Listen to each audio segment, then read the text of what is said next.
Hi guys, AllFunandJames0 here with another video about Escape from Tarkov.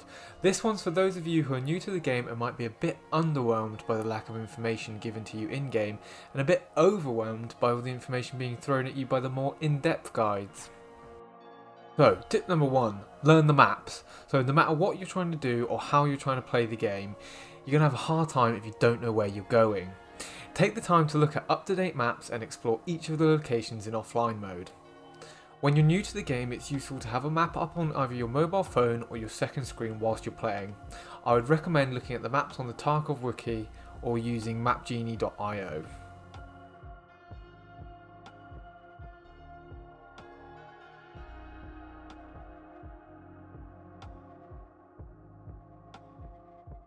Tip number 2, learn about ammunition.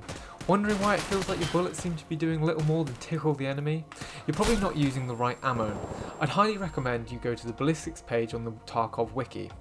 However, I'll give you a quick overview of some of the more commonly used calibers now. From top to bottom, it goes highest to lowest armor penetration. A general rule of thumb is the higher your penetration, the lower the flesh damage, and vice versa. If you have high flesh damage rounds, aim for the limbs. You can kill a player by doing enough damage to their arms, legs and stomach, and if you have high penetration ammo, you aim for the head. Usually 30 penetration or above is enough to penetrate most helmets, until high-end helmets become more widely available towards the end of the wipe. Tip number 3, focus on getting your tasks done.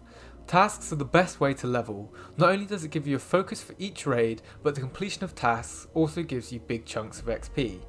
Furthermore, tasks give you rep with traders and sometimes unlock the ability to buy certain items from them, which leads to my next point. Tip number 4. Use traders as often as possible. In the beginning you can only buy and sell items with traders anyway, until you gain access to the flea market at level 10. However, even after level 10, it's still worth going to the traders for certain things like ammunition and armor, as they are often much cheaper than on the flea market. You need to reach certain milestones of money exchanged between you and the dealer to level them up and access better items as well, so buying and selling from them regularly helps keep on top of that.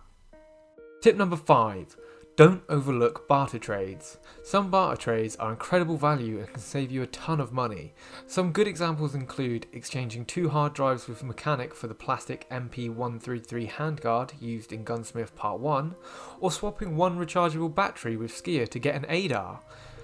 It's worth having a look around every dealer's offerings to see what barter trades they offer. The items you trade don't need to be found in raid either, so you can buy them from the flea market and still exchange them with dealers.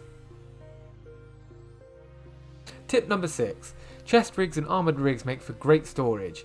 In the early stages before you get access to the various storage containers available in the game, stash space can be a bit of an issue. Certain rigs, such as the Blackrock, the AVS or the TV110, can effectively double the amount of space they take up in your stash. Tip number 7. Making Workbench level 1 in the hideout gives you access to the modding feature. The modding feature gives you access to this pretty cool interface which lets you modify your guns using the attachments you have available in your stash. Whilst you don't actually need this feature to adjust the attachments on your guns, it certainly makes it a whole lot easier. Tip number 8. Reposition. During a gunfight, make sure you reposition to different bits of cover, or even just peeking from different parts of the same cover you are using can easily make the difference between winning or losing a fight. If you re-peek the same angle as before, the enemy is likely to be already focused on it and ready to clip your head when it shows up again. By repositioning, you're forcing the enemy to react and readjust their aim, costing them precious seconds at least, or causing them to lose track of you completely at best. Tip number 9. Learn when to be quick and when to be quiet. In Tarkov you can adjust the speed of your character by scrolling the mouse wheel or pressing the caps lock key to immediately switch between maximum and minimum speed. You can slow yourself further by crouch walking.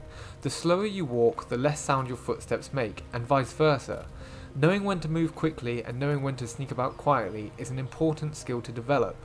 For instance, if you know you've spawned closest to dorms, then now's the time to get sprinting, as you know it's a clear path ahead of you.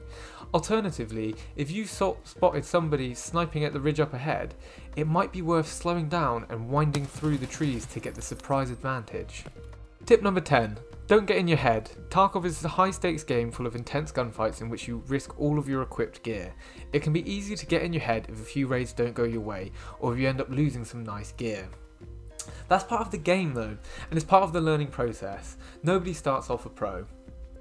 Take each loss as a learning experience and use scav raids or goofy PMC loadouts as a way to blow off steam. Remember, at the end of the day, it's just a game, a fantastically enjoyable one at that.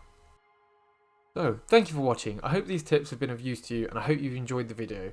Like and subscribe for more content and go check out my channel for other Tarkov videos.